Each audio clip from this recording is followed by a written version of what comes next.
Bonjour et bienvenue. Alors aujourd'hui, interview d'Olivier Bollier, que j'ai le grand plaisir d'interviewer aujourd'hui. Voilà, alors bon, rapidement, je vais lui demander de se présenter, même si quand même je pense que vous le connaissez, mais c'est toujours intéressant. Je ferai moins un petit rappel parce que je suis pas sûr qu'il le fasse comme ça. Mais c'est quand même un préparateur physique qui a eu la chance d'accompagner des dizaines de sportifs de haut niveau, 30 Olympiens, 14 médaillés dans 5 sports différents. Bon voilà, je vais vous en dire un peu plus, mais un palmarès hyper intéressant. Le but d'aujourd'hui, c'est de faire le parallèle effectivement entre le sportif de haut niveau, la planification et l'entrepreneur, comment on doit s'organiser au quotidien et planifier nos actions pour être performant dans les deux cas. Olivier, bonjour. Bonjour Anthony, bonjour à tous. Oui, écoute, je vais me présenter rapidement, mais tu l'as déjà dit. Le cœur de mon métier, c'est la préparation physique d'athlètes professionnels ou d'athlètes de haut niveau. En parallèle de ça, j'ai écrit 4 livres, écrit ou coécrit 4 livres, et je suis formateur au sein de l'UFR STAPS de Lyon. Et puis, via la formation en ligne maintenant depuis quelques années. D'accord. Alors, juste les 4 livres que tu as écrits, parce que j'en vois 3 en tête, il peut m'en manquer un. Est-ce que tu peux me les rappeler? Parce que je les ai tous lus ou achetés. Hein, voilà, je te le dis. Ouais, c'est gentil. Le premier, c'était la prépa physique moderne, Ouais. il y a une douzaine d'années, donc maintenant elle est moins moderne, honnêtement. Ok. Le deuxième, c'est les tests de terrain. Le troisième, c'est l'approche moderne du développement de la force. Et celui qui doit te manquer, c'est la prépa physique natation. Exactement. Voilà, c'est pour ça qu'il me le manquait, parce que c'était. Voilà. Ouais, c'est exact. J'avais bien les 3 autres en tête, effectivement. Ok. Bon, le but d'aujourd'hui, je l'ai dit, je vais le rappeler un peu, c'est de faire le point. Alors que tu nous parles, toi, de planification et comment on planifie au quotidien quelqu'un qui gère une Olympiade, parce que du coup, tous les 4 ans, alors là, ça a été décalé cette année, mais tous les 4 ans, comment on gère ça? Comment on gère cette programmation à long terme? Comment ça fonctionne? Quel est ton quotidien par rapport à tout ça? Voilà, et puis on fera le parallèle avec l'entrepreneur, parce que l'entrepreneur aussi se doit de planifier des actions, ce qu'il ne fait pas assez, je trouve, et on verra le parallèle entre tout ça. Mais pour commencer, une question, comment on fait pour accompagner un athlète qui fait les Jeux Olympiques et comment ça se passe concrètement? Comment on planifie dans les grandes largeurs au départ déjà? Alors, il y a quelque chose qu'il faut garder à l'esprit, c'est que quand on planifie pour un sportif de haut niveau, on fait un rétro-planning. C'est-à-dire qu'on part de la fin. Bon, on se dit, c'est quoi l'objectif le plus important? Alors, si on est sur 4 ans, il arrive dans 4 ans, mais tu ne peux pas te dire qu'il va y rien avoir d'autre, t'imagines? Donc, on fait la compétition la plus importante de l'Olympiade, du cycle de 4 ans, c'est les Jeux Olympiques. Puis après, on fait des compétitions très importantes tous les ans. Et en fait, on fait après année, une compétition majeure et des objectifs, on va dire, des mises au point, des points de passage. Donc, on fait un rétro-planning. Ok. Ouais, on démarre bien de la fin, effectivement, pour aller jusque présent. Et bon, moi, je trouve que c'est ce qui manque aussi alors, entrepreneur, coach sportif, en général, on navigue un peu plus à vue que ça et on ne se fixe pas d'objectif à long terme. C'est qu'on ne se dit pas dans 4 ans, dans 5 ans, je veux en être là et comment je vais faire pour atteindre cet objectif-là. Ce qui fait qu'on navigue un peu à vue et que ce n'est pas toujours cohérent dans la démarche des entrepreneurs. Imaginons quelqu'un qui prépare effectivement les Olympiques et qui, ce matin, se lève, va dire je vais faire de la force, le lendemain, de l'hypertrophie. Enfin, voilà, on n'imagine pas ça. Maintenant, en fonction des sports que tu as accompagnés, est-ce qu'il y a des sports sur la planification comme ça qui sont plus difficiles à gérer que d'autres? Alors en fait, les sports les plus simples, c'est les sports individuels où la part du physique est prédominante. Tu vois, par exemple, là où c'est le plus simple, par exemple, c'est la natation. La natation, tout est chiffré, tout est paramétré, le nombre de bornes dans l'eau. Donc ça, c'est hyper simple. Et puis tu as en face de toi des gens qui sont hyper réguliers, un peu des machines, quoi, hein, disons-le. Et puis de l'autre côté du spectre, tu as les sports collectifs, type foot, où là, c'est bien plus compliqué parce que tu as la notion de jeu qui est inhérente dans leur pratique. Donc, tu as des sportifs, là, après, qui sont quand même beaucoup plus difficiles à gérer. Donc, voilà, le spectre, ça va des sports individuels les plus simples parce que tu as en face de toi les gens les plus assidus, quoi. Puis de l'autre côté, les sports collectifs, où là, c'est un peu plus rock'n'roll, si je puis dire. Euh, voilà, pour faire simple, le spectre, il est comme ça. C'est la part d'imprévu en fait qui change tout. C'est ça, parce que dans la natation, il n'y a pas d'imprévu quelque part, alors qu'en sport collectif, il y a tellement d'imprévus à gérer qu'on est dépendant de ça. C'est ça. Et du coup, si on prend la planification, c'est-à-dire que tu as dit effectivement, on fait un rétro-planning. Maintenant, quand on fait le rétro-planning, on a effectivement des étapes intermédiaires. Par quoi on démarre généralement? Par quoi démarre une planification? Alors, ça va dépendre du sport et de l'objectif, mais en termes général, comment tu démarres ta planification, toi, en tant que préparateur physique? Alors, une fois qu'on a mis les objectifs temporels, après, dans ma philosophie, il y en a plusieurs, mais on va parler de la mienne. Dans ma philosophie, je pars plus de l'individu que du sport. C'est-à-dire qu'on pourrait se dire, ah tiens, le foot c'est comme ça, la natation c'est comme ça, alors je vais faire rentrer un peu de force l'individu dans les exigences du sport. Or, moi, ce n'est pas tout à fait comme ça que je m'y prends. Je pars de l'individu. Et j'ai envie de dire, en exagérant un petit peu, je m'en fous un peu qu'il soit footballeur ou nageur. J'exagère quand je dis ça, mais c'est pédagogique. En fait, je pars de ce que l'individu a besoin, quel est son maillon faible, ses maillons faibles à renforcer. Et après, j'intègre la notion de spécificité liée au sport. Donc, je pars de l'individu, je cherche ses maillons faibles, et après, j'intègre tout ça, bien sûr, dans la logique du sport en question, mais je pars du sportif plutôt que du sport. D'accord. Et du coup, alors tu pars plus du maillon faible à rectifier ou d'un maillon fort à faire progresser encore? Qu'est-ce qui est là-dessus ta philosophie? Ça, c'est un grand débat.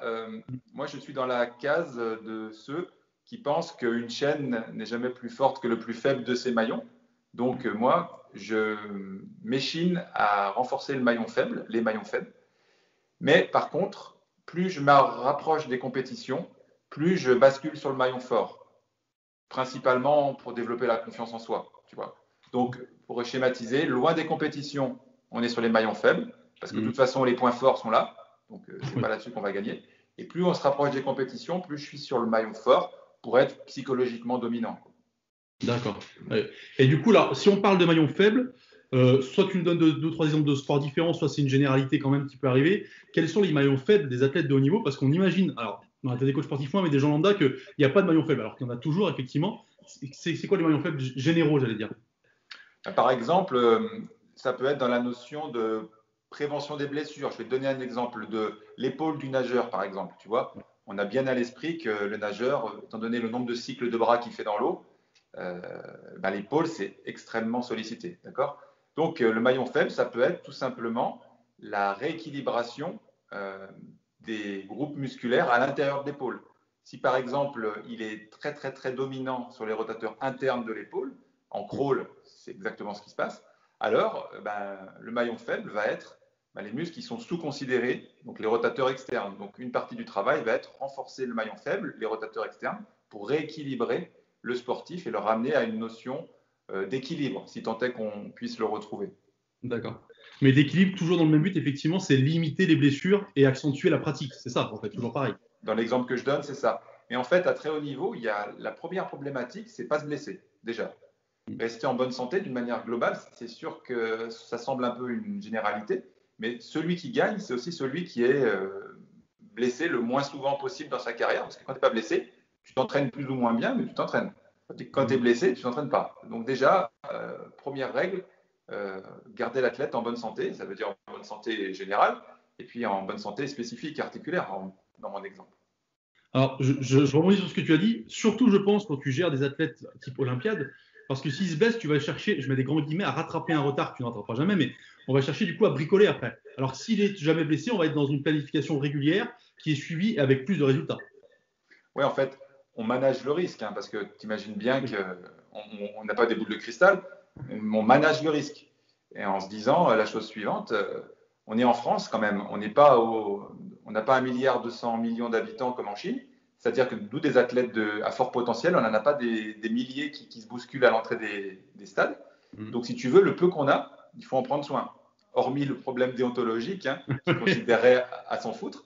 Mais hormis ça, si on exclut la déontologie, nos athlètes, on n'en a pas des milliers. Donc, on en prend soin. Tu vois, on serait dans un pays où on a un réservoir monstrueux. On pourrait se dire, c'est pas grave, on lance 10 œufs contre le mur et celui qui se casse pas, ça va être le champion du monde. Effectivement, ça fonctionne, mais tu as pété 9 œufs. Ouais, c'est ça. Mais ça dépend du pays dans lequel tu es, effectivement. Ça donne l'exemple de la Chine. Les États-Unis, c'est un peu vrai aussi pour certains sports. Puis ça dépend de ta philosophie et de ta déontologie. Oui, bien sûr. On est d'accord. On est d'accord, oui. Il y a l'aspect déontologique que nous, naturellement, on respecte, mais ce n'est pas le cas de tout le monde. Non. Je suis d'accord. Est-ce que tu as un exemple de sportif que tu as accompagné qui, au départ, avait un vrai maillon faible et que tu as fait vraiment évoluer, à qui ça a changé la vie, j'allais dire, parce que voilà, on n'a pas toujours d'image de maillon faible précis d'un sportif en général. Alors oui, c'était pour les Jeux Olympiques de Londres.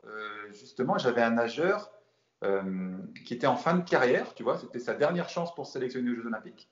Et il avait la particularité, il s'appelait Romain, il s'appelle toujours d'ailleurs, il a la particularité d'être dans un club qui n'est pas un pôle national, qui n'est pas une grande écurie, tu vois. J'étais le préparateur physique du club, un gros club français, mais pas une écurie comme l'INSEP ou Marseille. D'accord. Donc, il est dans une structure, on va dire, délocalisée. C'était sa dernière chance pour se sélectionner aux Jeux de Londres. Et il faut se rappeler qu'en 2012, les Jeux Olympiques de Londres en natation, la France était monstrueuse.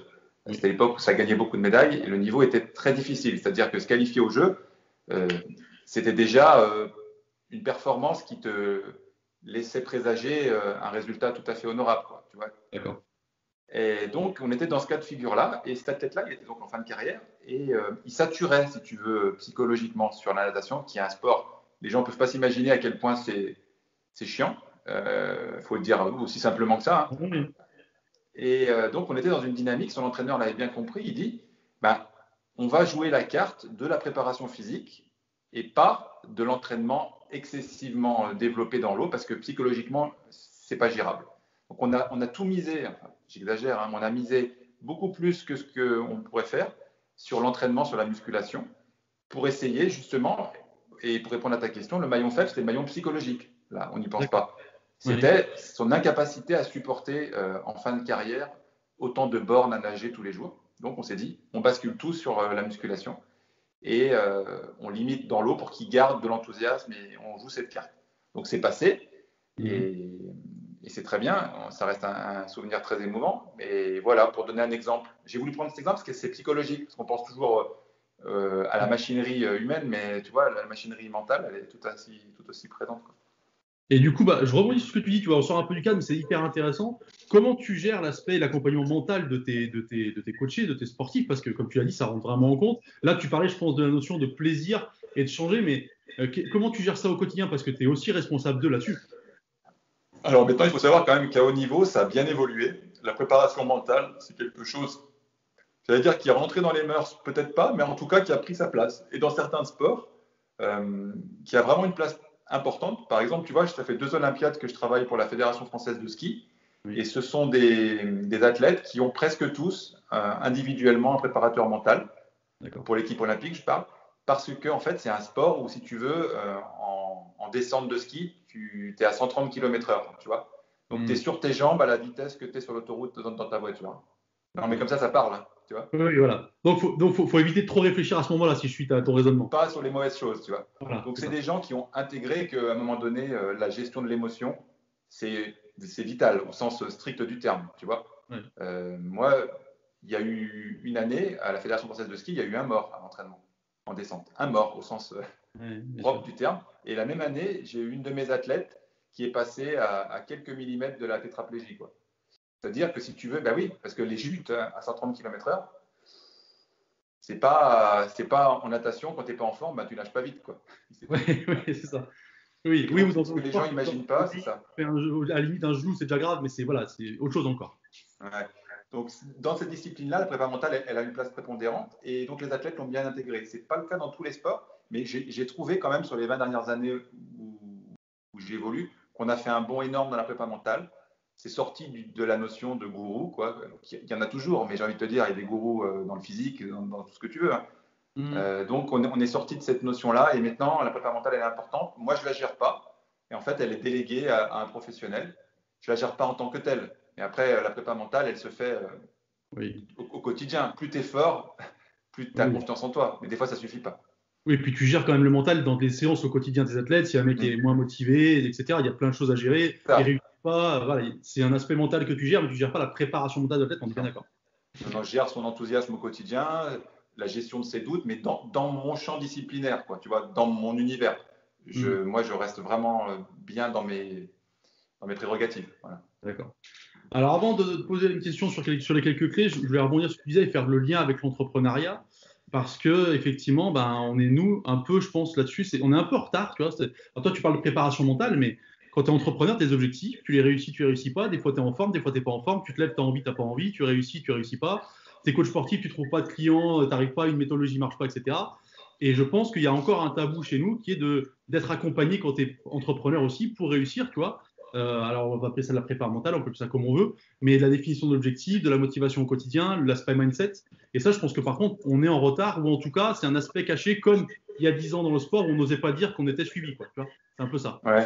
Toi, tu penses que l'entrepreneuriat actuellement, on en est il y a 10 ans dans le sport professionnel? Oui, je pense, parce que même quand tu écoutes les grands chefs d'entreprise, si tu veux, il n'y en a aucun qui va te dire qu'il va tu vois, chercher des conseils ailleurs ou travailler sur lui-même, alors que tous les grands chefs d'entreprise ont quelqu'un qui les conseille, les accompagne et qui leur permet d'être performants, si tu veux. Et c'est un tabou un peu là-dessus. Et c'est pour ça que moi, je me bats souvent contre le fait d'entendre des entrepreneurs qui. Tu as l'impression que tout le monde a réussi du premier coup, tu vois, tout le monde a réussi d'un coup, alors que non, on a tous réussi en échouant au départ, en essayant des choses, et on progresse aussi parce qu'on se fait accompagner par quelqu'un d'autre qui connaît mieux les choses, qui connaît les méthodologies ou qui est capable de nous amener vers la réussite. Et ça, je pense que c'est encore un tabou, ou si ce n'est un tabou, en tout cas quelque chose qui ne mérite pas d'être dit parce que c'est moins joli et moins flashy, quoi. Oui, c'est vrai.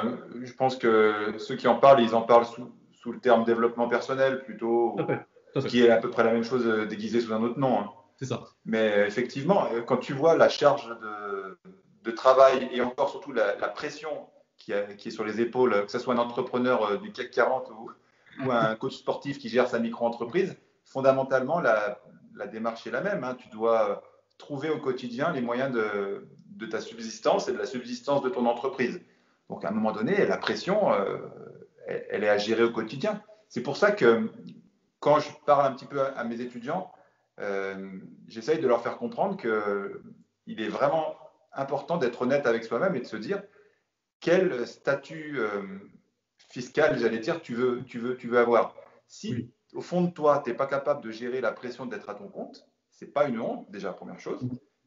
Et deuxième chose, si tu es fait pour être salarié, c'est très bien. Mais alors, il n'y a rien de plus contre-productif et qui t'amènera dans le mur de vouloir forcer ta nature, quoi. C'est-à-dire qu'à un moment donné, si tu es fait pour être à ton compte, tu vas mourir d'ennui et déprimé si tu es un salarié. Et l'inverse, tu vas exploser d'angoisse si tu es fait pour être salarié et si tu es à ton compte. Donc voilà, je pense que le bon conseil qu'on pourrait donner à un jeune coach sportif qui se lance, euh, c'est être honnête avec soi-même. Pas répéter ce que nos parents nous ont dit ou ce que notre milieu social nous laisse entendre. Qu'est-ce que nous, au fond de nous-mêmes, et ça c'est un travail introspectif, quoi. Qu'est-ce que nous, au fond de nous-mêmes, nous semble être, parce que nous semble, et puis ça peut évoluer tout au long de la vie, hein, mais à l'instant T, qu'est-ce qui nous semble être, en dégageant les fantasmes, qui nous semble être la chose la plus, qui nous ramène le plus possible vers nos lignes de vie, quoi. Vers nos valeurs. Moi, j'appellerais ça nos valeurs. En fait. C'est-à-dire qu'est-ce qui te C'est ça. correspond? Parce que quand tu es entrepreneur et que tu es coach sportif, tu es souvent seul. Donc ça, déjà, c'est pas évident de prendre des Non. décisions tout seul. Voilà, tu te poses beaucoup de questions. Et c'est pas évident. Moi, c'est ce qui m'est arrivé quand j'ai démarré. Je pense que toi aussi, d'ailleurs. On est tous un peu passés par là. Voilà. Donc, c'est des choses qui sont effectivement euh, compliquées au quotidien. Mais voilà. Après, il y a effectivement plein de formations qui existent, d'accompagnement.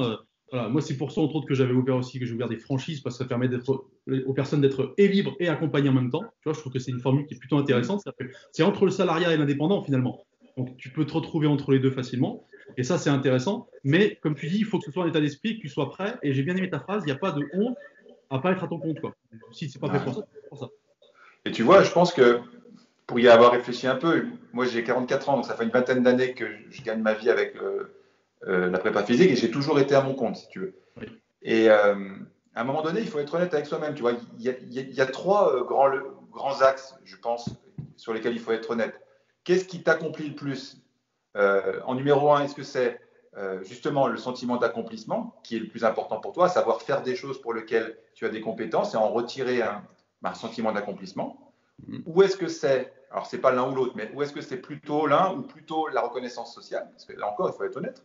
Si tu as besoin de briller socialement, ça n'est pas une honte. C'est Ah, mais humain. tout à Et fait. troisième pilier, il y a l'argent, quoi. En France, on a un vrai problème avec ça. Mais à un moment donné, si tu as envie de gagner de l'argent, ça ne fait pas de toi, par essence, une mauvaise personne.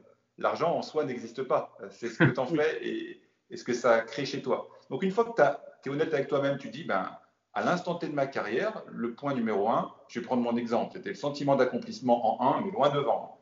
Et puis après, c'était la reconnaissance sociale loin derrière, puis l'argent collé derrière. Ça, c'était au début de carrière. Puis ça a évolué. Maintenant, la reconnaissance sociale, c'est moins important. Le sentiment d'accomplissement, c'est moins important. La reconnaissance sociale et l'argent, ça l'est devenu plus.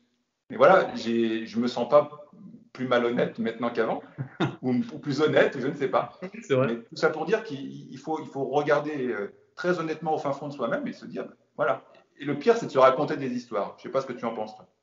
Si, si, c'est vrai, mais là, ce que tu as raconté dans ta vie, je pense que c'est, voilà, moi j'ai un peu moins de 40 ans, mais c'est la même chose. C'est-à-dire qu'au début, tu es prêt à faire beaucoup d'heures parce que c'est ta passion et tu t'en fous un peu du reste finalement. Là. Que, voilà, et puis à un moment donné, tu te dis, bon, tu regardes ce que tu gagnes à la fin du mois avec l'énergie que tu y mets, et tu te dis, bah, finalement, peut-être que je pourrais faire mieux. Et là, effectivement, l'argent prend plus d'importance. Et je suis tout à fait d'accord sur le fait, en fait, quand on dit quand tu dis que tu veux gagner de l'argent, on imagine tout de suite que tu veux arnaquer tes clients et t'occuper très mal d'eux. Alors que tu peux très bien gagner de l'argent en t'occupant très bien des gens, en faisant ton métier très sérieusement, et ça pose aucun problème. Voilà. Et je trouve que c'est comme la notion, si tu veux, de client. Déjà, je trouve que des fois, on a du mal à dire qu'on a des clients. C'est pas parce que tu as des clients que tu vas mal t'en occuper ou que tu vas les prendre pour des cons. Non, non. Tu peux bien faire ton boulot en ayant des clients et en gagnant de l'argent. Voilà. C'est ça. Alors, je reviens sur ce qu'on disait tout à l'heure, sur l'aspect de motivation, j'allais dire un peu au quotidien. Comment tu gères dans une planification qui est longue comme ça, sur 4 années par exemple, les pics de démotivation à l'entraînement? Pour toi, je parle, hein, en tant que préparateur physique. Quelles sont tes clés que tu pourrais donner à un coach pour dire, bah voilà, tu es motivé, par les séances de physique, il est fatigué, qu'est-ce que je peux faire pour jouer là-dessus? Un bon truc que moi j'utilise, c'est-à-dire que je me rends pas indispensable aux yeux de l'athlète 100% du temps. Je te donne un exemple. Euh, En période de développement, on va une fois par semaine avec mes athlètes faire du CrossFit qui a été encadré et préparé au préalable, hein, on n'improvise pas, mais une fois par semaine, on va faire du CrossFit. Et c'est pas moi qui gère la séance qui l'anime, c'est moi qui l'ai co-préparé en amont, mais c'est pas moi qui la gère. Donc une bonne façon de garder l'enthousiasme de ces athlètes, c'est aussi de ne pas leur imposer ta tronche 300 jours par an, quoi, tu vois. Et à un moment donné, tu es là, quand je suis dans la salle de CrossFit, je suis dans un coin, je check parfois les fréquences cardiaques, je co-encadre la séance, je check les postures techniques, mais j'interviens pas puisque j'ai confiance en la personne et tout a été préparé en amont. Mais voilà, c'est plus moi qui suis en charge de la séance, mais ils savent que je suis là, mais je suis plus en première ligne. Et une bonne façon de garder l'enthousiasme, c'est ça, c'est multiplier c'est peut-être pas le mot, mais diversifier parfois les intervenants, mais il faut avoir confiance. Parce que la question sous-jacente que je sais que tu vas me demander, c'est quand on est coach sportif, on ne veut pas perdre ses clients. Donc la problématique, elle est là. Mais nous, on a la même problématique aussi, hein, étant donné le marché concurrentiel, on en est tous là. Mais à un moment donné, il est de mon expérience que quand même, quand les gens doivent te quitter pour aller travailler avec quelqu'un d'autre, je ne suis pas sûr que c'est en surprotégeant l'univers que ça va le garder, tu vois, pérenne. À un moment donné, tu fais ton job le mieux possible à l'instant T, ça le fait ou ça le fait pas, mais je ne suis pas sûr qu'en surprotégeant, ça soit la meilleure solution. Non, je suis d'accord avec ce que tu dis. Je pense qu'il y a une autre chose, c'est que là, on parle de fidélisation, en fait, de clients. C'est-à-dire que ce soit des sportifs de niveau ou non. Et on a souvent une mauvaise interprétation de ça. C'est-à-dire qu'on veut fidéliser soit en jouant sur les tarifs, par exemple, soit en essayant d'avoir. Alors, le résultat est important, bien entendu. Il y a la personne qui va jamais avoir de résultat avec toi, elle va s'en aller à un moment donné. Mais ce qui va faire rester les clients, les gens, c'est l'humain. Donc, si l'humain se passe bien, de toute façon, tu peux déléguer, tu machin. Si la personne est contente humainement de ce que tu lui offres, je pense qu'elle restera. Oui, et puis ceux qui doivent partir, ils doivent partir. Avoir un turnover de clientèle, je pense que c'est quelque chose aussi qui est dur à appréhender au début de carrière et qu'après, tu gardes à l'esprit. Quoi. À un moment donné, même si tu es compétent, il y a une sorte d'usure de la relation qui peut avoir lieu au bout d'un an, au bout de 10 ans. Mais fondamentalement, un bon conseil peut-être qu'on peut donner au coach en première partie de carrière, c'est de ne pas le prendre personnellement. Quoi. Tu vois, c'est-à-dire qu'à un moment donné, le turnover, il est normal. Ce qui n'est pas normal, c'est que si tu changes de tout ton pool de clientèle tous les 6 mois, là, c'est un problème. Mais tu vois, si tu as un turnover limité, alors c'est difficile de donner un chiffre. Peut-être que toi, tu l'as dans le coaching. Et moi, je pense que sur 10 clients, si tu as un turnover de 20% par an, ça ne me semble pas délirant. Qu'est-ce que tu en penses? Moi, j'allais te donner le 20% aussi, 20-80, c'est ce que je donne souvent, tu vois, 20-80. Après, il y a peut-être une lassitude différente chez les sportifs de niveau, parce que tu vois plus que généralement, nous, des clients lambda, j'allais dire, on les voit quand même moins 2-3 fois par semaine. Toi, tu peux les voir peut-être tous les jours quasiment. Mais effectivement, le 20%, c'est bien et c'est un très bon chiffre à donner. Et tu as raison, c'est une manière de se remettre en question aussi. Si les gens s'en vont tous un par un, c'est qu'il y a un problème quelque part. Voilà. Oui, mais s'il y en a 2 sur 10 tous les ans qui partent, la remise en question, il ne faut pas qu'elle ait lieu à chaque fois qu'il y a un client qui part parce que ça va te détruire. C'est comme si nous, à chaque mauvaise compète, on va au fond du gouffre, quoi, tu vois. Quelque chose que j'ai appris qui m'a coûté beaucoup d'énergie en début de carrière, c'est gérer mes émotions. C'est-à-dire que dans le haut niveau, surtout quand tu commences dans le haut niveau, si tu veux, tu es un peu accroché à la réussite des athlètes comme étant aussi un gage de ta qualité, et ce qui n'est pas tout à fait faux en soi. Donc, voilà. Mais fatalement, il y a des mauvaises compètes. Personne ne gagne tout le temps. Il y a des mauvaises compètes. Donc, ça aussi, il faut le gérer. La règle étant toujours la même, est-ce qu'il y a 80% de bonnes compètes par an ou l'inverse, tu vois. Oui. Et là encore, je pense qu'on peut s'appuyer là-dessus. Il faut gérer ses émotions aussi. C'est un gage de santé, puis c'est un gage de continuité dans la carrière, quoi. Sinon, tu ne tiens pas la distance, quoi. Oui, puis il faut savoir qu'il y a plein de paramètres qui rentrent en compte. Il y a le préparateur physique, mais il y a tellement de paramètres qu'on peut parler de l'aspect mental de l'athlète, on parlait de plein de choses. Donc se remettre en question, c'est très bien, mais se rejeter la faute complètement, comme tu dis au début de carrière, on fait tous pareil. Hein.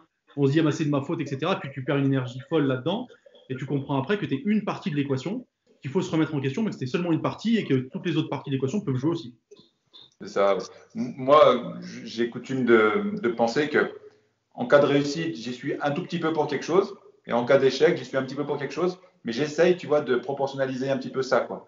Parce que la chose aussi qu'il faut avoir à l'esprit, c'est qu'on ne peut pas faire cocorico quand tout va bien, et puis regarder de l'autre côté quand tout va mal. Donc à un moment donné, il faut que l'athlète il sache que ben, tu es là quand ça va. Ben, j'ai envie de dire, tu n'as pas besoin d'être là quand ça va. Mais quand ça va pas, quand il se blesse, je prends cet exemple-là parce que c'est le plus dur. Il ne faut pas disparaître du radar parce que tu ne peux pas faire cocorico quand ça va et puis disparaître quand ça ne va pas. Voilà. Et à partir de ce moment-là où tu proportionnalises les deux aspects, la réussite et l'échec, il y a ce côté aussi honnête de ta personne qui transparaît dans ta relation avec ton entraîné. Donc voilà, c'est un peu comme en coaching, quoi. Quelqu'un vient te voir pour une perte de poids, tu as fixé un objectif, l'objectif est partiellement atteint, il faut le prendre, tu vois, au sens strict du terme, c'est partiellement réussi, c'est pas un échec total, c'est pas une réussite non plus globale. Et il faut savoir si c'est parce que toi, tu n'as pas fait ton job correctement, si c'est la personne en dehors de tes cours qui n'a pas fait son job non plus, sur la nutrition, sur d'autres choses. Il faut juste bien analyser. Et le plus dur, c'est d'analyser, j'allais dire, avec du recul et de l'objectivité. C'est ça le plus compliqué. Parce qu'il y a l'émotion là-dedans. Et généralement, bah voilà, et une fois que tu arrives à faire ça, tu t'en sors mieux, tu es moins épuisé, tu fais mieux ton job aussi parce que, comme tu dis, il y a moins l'émotion qui rentre en compte. Et ça, c'est l'expérience qui te l'amène. Ouais, c'est ça. La gestion de l'affect, je pense que c'est quelque chose sur lequel travailler parce que c'est extrêmement coûteux en énergie et puis ça peut être un frein à ta carrière, voire un arrêt de celle-ci, quoi. Si tu es submergé en permanence par les émotions, c'est pas gérable. Bien sûr, oui. Alors après, ce qui est dur, c'est qu'il faut mettre de l'affect pour gérer ton coaché, parce que c'est avec ça aussi que tu vas gérer, mais pas trop, parce que sinon, tu vas déborder effectivement les émotions et c'est pas une bonne chose, je suis d'accord. Donc, il faut savoir gérer ça. Ça, c'est pas toujours évident. Je voulais passer à un point suivant. Du coup, là, on a parlé donc, de la planification. Est-ce qu'il t'est déjà arrivé d'avoir une programmation, une planification qui était bien théoriquement bonne, voilà, on va appeler ça comme ça, et une remise en question pour X raisons, et changer un peu les cycles, la programmation, ce qui t'était arrivé? Est-ce que ça t'est déjà arrivé dans ta carrière? Oui, parfois, quand l'entraîneur, c'est-à-dire celui qui gère l'athlète au quotidien, par exemple l'entraîneur de natation, pour reprendre mon exemple, tu as le sentiment que toi, de ton côté, tout se passe bien, mais que lui, dans l'eau, il te dit les chronos, les temps de passage, c'est facile en natation, il y a des chronos. Les temps de passage sont moins bons que l'année dernière au même moment. Ça ne va pas. Là, à un moment donné, tu as beau avoir mis sur le papier tout ce qui te semble être les meilleures choses. Tu vois, le propre d'un plan d'entraînement, c'est de se changer, quoi. À un moment donné, c'est pour ça qu'avec l'expérience, plus on avance, moins on planifie à long terme. On a des idées, on sait où on va, ce qu'on disait en introduction sur le rétro-planning, on sait où on va. Mais alors le chemin, pour y arriver, il est loin d'être celui que tu penses en première intention. Donc voilà, il faut un point de repère, tu vois, un peu au large. Et puis, voilà, tu vas à droite, tu vas à gauche. Tant que tu ne perds pas ton objectif à long terme, c'est ça qui compte. Donc oui, il faut savoir à un moment donné changer de cap quand il faut. Et la difficulté, c'est ça, pas changer de cap au moindre coup de vent, quoi. Changer de cap quand c'est nécessaire. Et là encore, c'est la discussion entre l'athlète, l'entraîneur, le staff médical, il ne faut pas l'oublier, et nous, qui fait que tu peux prendre une bonne décision. La pire erreur, ça consiste à en parler avec soi-même, quoi, uniquement. Oui. Je suis d'accord. Mais c'est ce qui est compliqué quand tu es entrepreneur, on refait le lien, parce que tu es souvent tout seul, donc du coup, tu n'as que ton analyse, et soit tu as tendance à rien changer, soit tu as tendance à changer trop souvent, comme tu dis, au moindre coup de vent. tu as 2 rendez-vous clients qui sont mal placés, tu n'as pas réussi à avoir les prospects, les gens ils sont pas venus vers toi, tu dis tiens, ça veut dire ce que je fais pas bon. Bon, bah, c'est pas forcément ça. Et effectivement, être capable de suivre une direction. Et je trouve que là-dessus, en tant qu'entrepreneur, on n'est pas bon. C'est-à-dire qu'on n'a pas de vision au loin. C'est-à-dire ce qui te motive tous les matins, c'est pas ton job quotidien. C'est ton rêve de dans 4 ans de dire bah, je veux avoir X clients, je veux gagner tant d'argent, voilà, je veux avoir telle reconnaissance sociale. Et si tu n'as pas cet objectif au loin, bah, des fois, tu sais plus pourquoi tu te lèves et tu sais pas pourquoi tu bosses. Ce qui est le cas pour un athlète aussi, je pense. Ouais, c'est ça, il faut savoir quel est l'objectif global. Et en fait, si tu as ton objectif global en tant qu'entrepreneur, si tu sais que tu veux avoir 100 000 euros de chiffre d'affaires, voilà, parlons simplement, et ben, mais pour ça, tu te donnes 2 ans. Oui. Je prends un exemple comme ça qui me vient à l'esprit.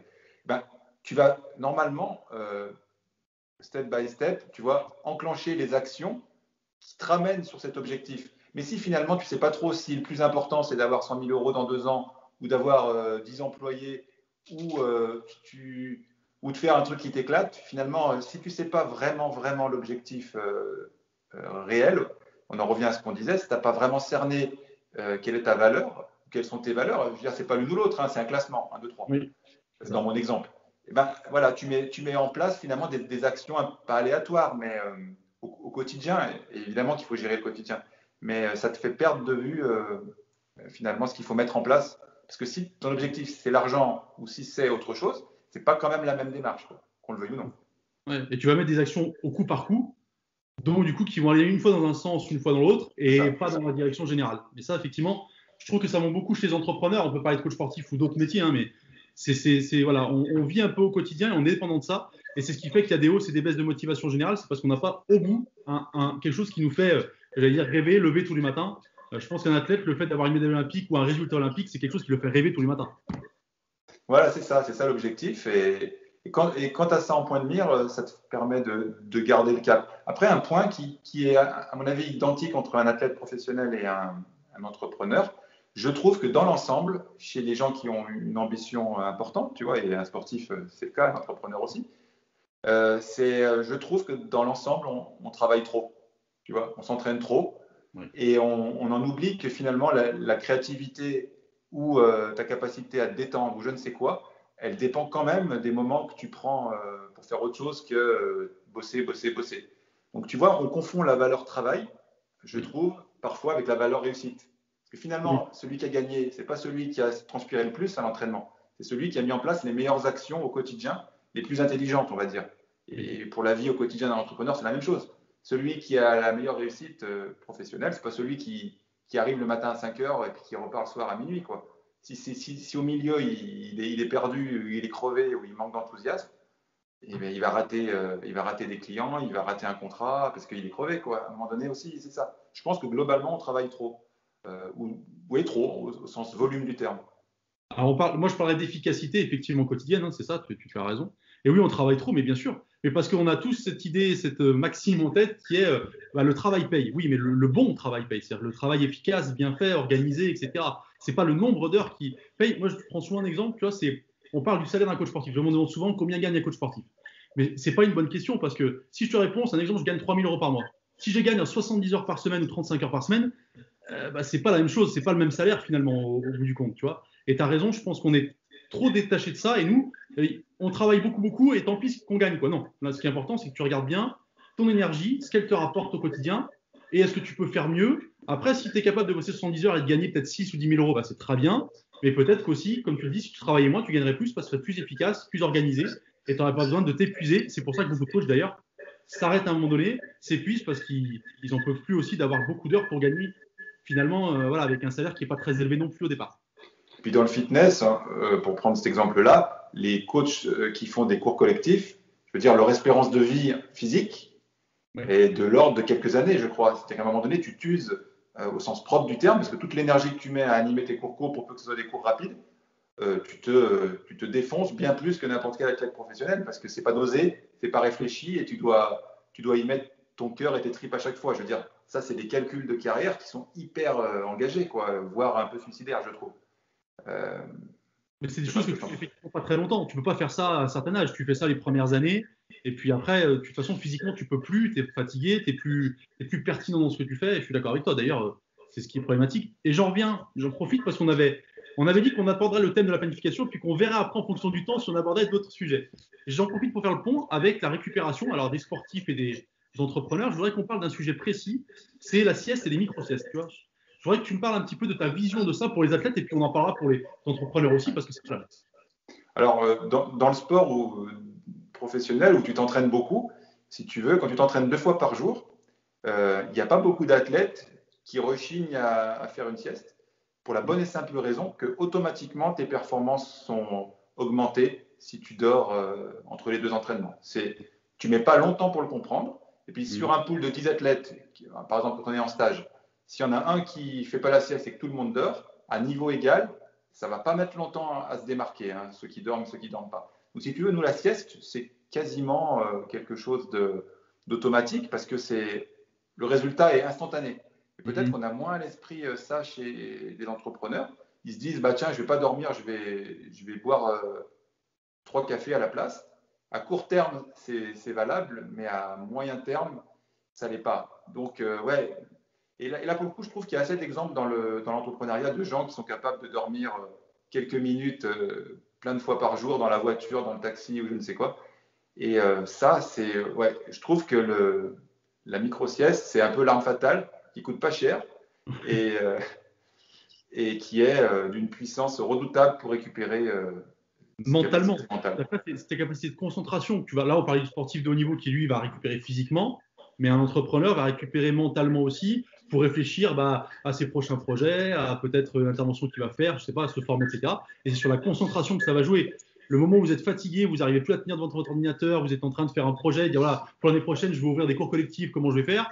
On n'arrive plus à réfléchir. Alors, soit, ce que je t'ai dit tout à l'heure, on va prendre un peu de plaisir et voir des copains, etc.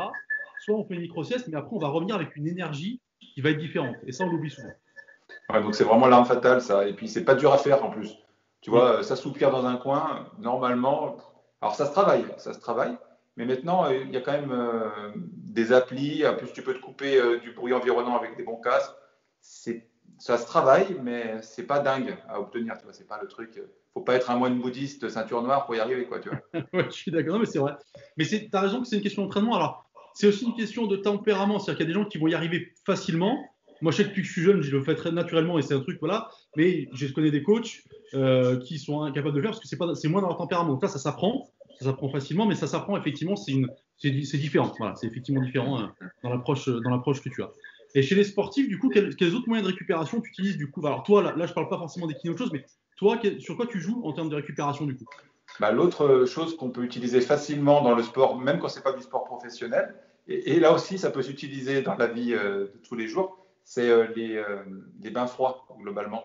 Alors quand je dis les bains froids, c'est pas forcément se mettre dans la glace, mais tu vois, les douches froides ou fraîches, ça aussi ça s'apprend. Et ça, c'est un booster du système nerveux parasympathique, celui qui t'aide à récupérer, qui est incroyable, quoi.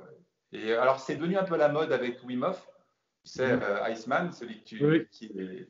il y a des formations, des livres et tout. Mais d'une manière générale, le froid, c'est contre-intuitif, parce que ça fait gueuler de rentrer dans l'eau froide. C'est contre-intuitif, mais c'est aussi une arme puissante qu'on peut conseiller, qui convient. C'est rare d'avoir des sportifs ou des gens chez qui ça ne profite pas, hormis le côté je gueule au début, mais on se rend vite compte que ça a un effet apaisant sur le système nerveux. Donc c'est à tester progressivement, mais c'est à tester, quoi. Alors, c'est quoi du coup la progressivité que tu conseillerais pour des bains froids comme ça? Pour quelqu'un qui démarre, un athlète ou pas d'ailleurs, mais qui démarre comme ça, ou moi j'ai un athlète, je veux lui faire démarrer ça, il n'a jamais fait, comment je lui amène ça? Comment on fait la progressivité? Déjà, le truc, c'est pas de l'immerger intégralement, tu vois. Souvent, ce qu'on fait, c'est le membrane, tu vois. Tu mets la baignoire d'eau froide, plouf, le cul dans l'eau, mais c'est tout. Tu rentres pas tout le corps jusque-là, parce que là, c'est déjà plus agressif. Et voilà, et tu restes un petit peu et tu vois comment ça évolue.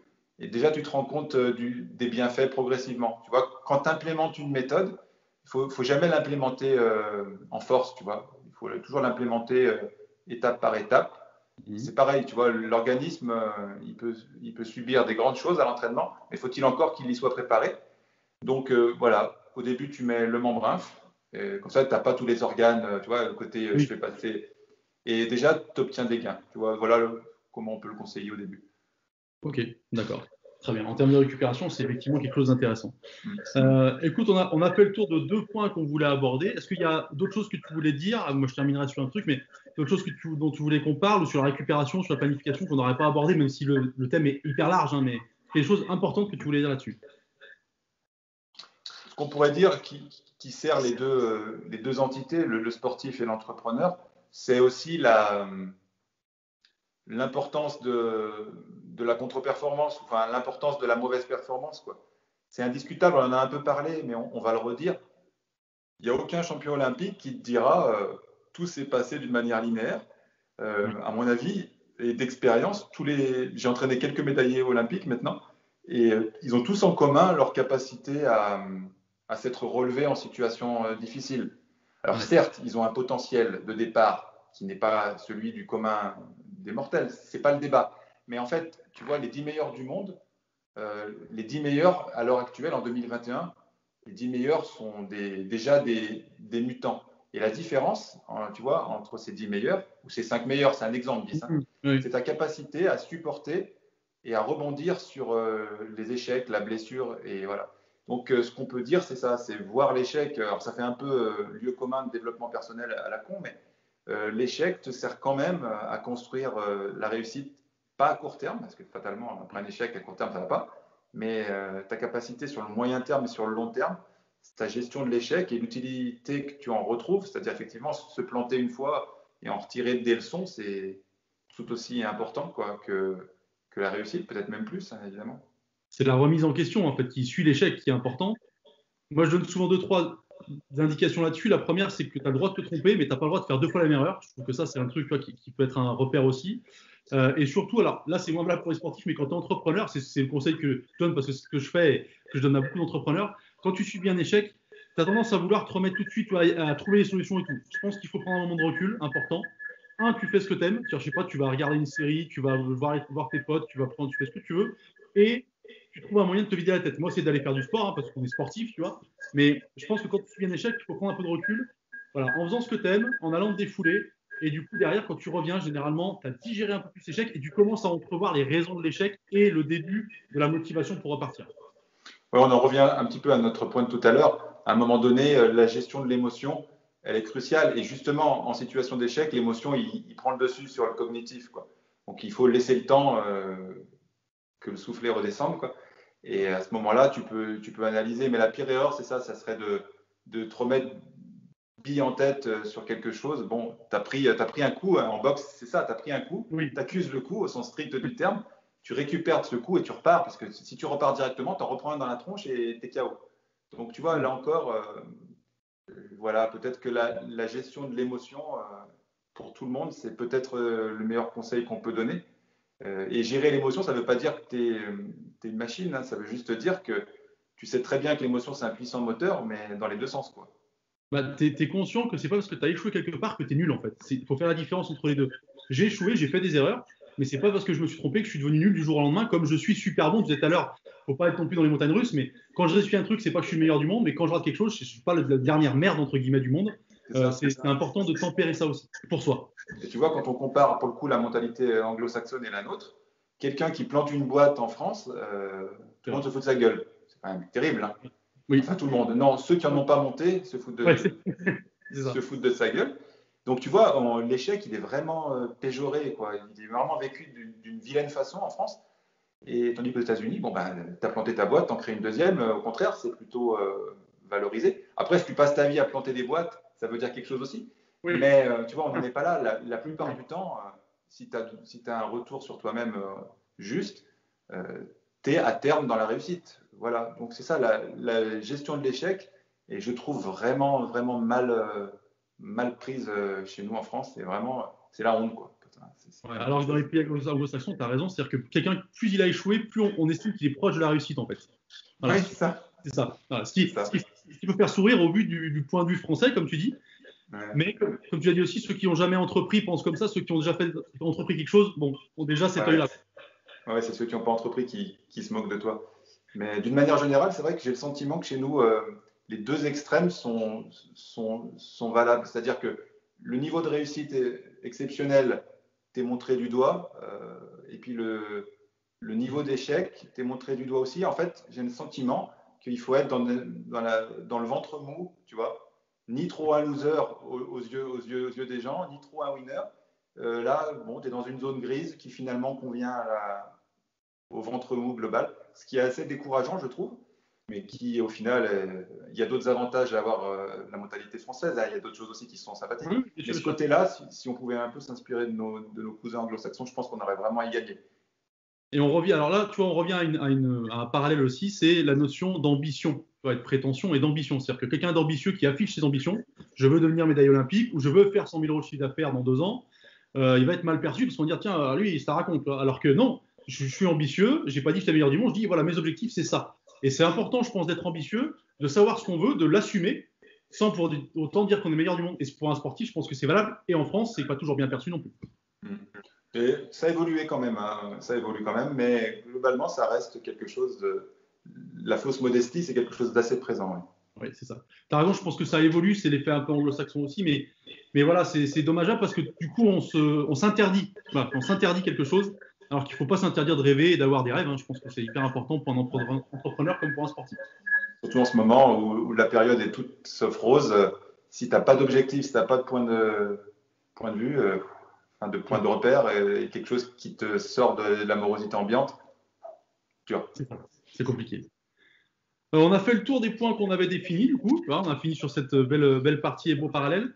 J'aimerais juste pour finir que tu nous parles de tes formations parce que du coup, alors, on en a discuté avant. Tu as été mon prof en fait il y a quelques années. On met des S à année, on ne savait plus trop quelle année c'était d'ailleurs tellement. Quand j'étais en STAPS à Lyon. Donc moi, tu as été mon formateur. Voilà, j'ai beaucoup appris là-dessus. Et je sais que tu as des formations qui sont disponibles en ligne. Et il y en a eu deux, je trouve vraiment intéressantes. Est-ce que tu pourrais nous parler d'une ou deux formations comme ça qui, toi, te correspondent vraiment encore plus, quoi. Ouais. Ben, au moment où on enregistre cette discussion, j'ai ma dernière formation qui vient de sortir. J'ai condensé mon expérience sur la préparation physique et l'intégration des spécificités du public féminin dans la préparation physique ou le coaching sportif. Donc vraiment, je suis très content de cette formation parce que tu vois, en 2021, la plupart du temps, on entraîne les femmes comme les hommes, tu vois. À part dire dans le milieu du fitness, les femmes, on va travailler les fessiers et le cul et les hommes les pecs, ce qui est quand même déjà hyper clivant et tout sauf suffisant. Donc tu vois, par exemple, parler du cycle menstruel et de la gestion éventuelle du cycle menstruel dans l'entraînement, c'est le truc, on a l'impression qu'on est au Moyen-Âge, quoi, tu vois. Oui. Donc, peut-être pas trop, c'est un peu ça, peut-être non, on a l'impression que faut pas trop en parler alors que c'est quelque chose effectivement qui est hyper. Moi j'ai bien aimé, j'ai demandé d'en parler parce que j'ai adoré le thème en fait. Voilà, je le trouve vraiment différent, changeant et important. C'est ça. Donc là j'ai sorti une formation en ligne, c'est-à-dire strictement en ligne. Elle est préenregistrée et tu peux la voir à la vitesse que tu veux. Donc on mettra le lien sur mon site et sur la formation en elle-même. Donc voilà, et puis vous irez voir sur mon site s'il y a des choses qui vous intéressent. Hein. C'est orienté sur mon expérience et sur la préparation physique, mais je suis sûr que des coachs sportifs y trouveront leur compte. La règle étant toujours que c'est ça, un champion olympique ou monsieur et madame tout le monde qui s'entraîne, fondamentalement, ça reste un être humain qui pratique de l'activité physique. L'objectif n'est pas le même, mais les points communs, en fait, sont plus importants que les points de divergence, tu vois, je trouve, finalement. Et là, je le dis, moi, j'ai vu qu'il y avait une formation qui s'appelle le maillon faible, justement. Oui. On en a parlé tout à l'heure, et ça, c'est important chez les sportifs de haut niveau comme chez la personne lambda. Parce que les maillons faibles chez la personne lambda, ça amène des problématiques un peu différentes. Ça peut être du mal de dos, ça peut être justement l'arrêt de la pratique aussi. Donc, c'est très important. Je voulais finir là-dessus parce que je trouvais celle-là intéressante encore plus vu ce qu'on a dit. Et puis, le focus, moi, ça me parle beaucoup, cette histoire de maillon faible. Donc, n'hésitez pas à aller jeter un coup d'œil sur le site d'Olivier. Il y a plein de formations qui seront, comme souvent et tout le temps, au top. Puisque, encore une fois, lui, ça a été mon formateur il y a quelques années. Voilà. Merci beaucoup, Anthony. Pas de souci.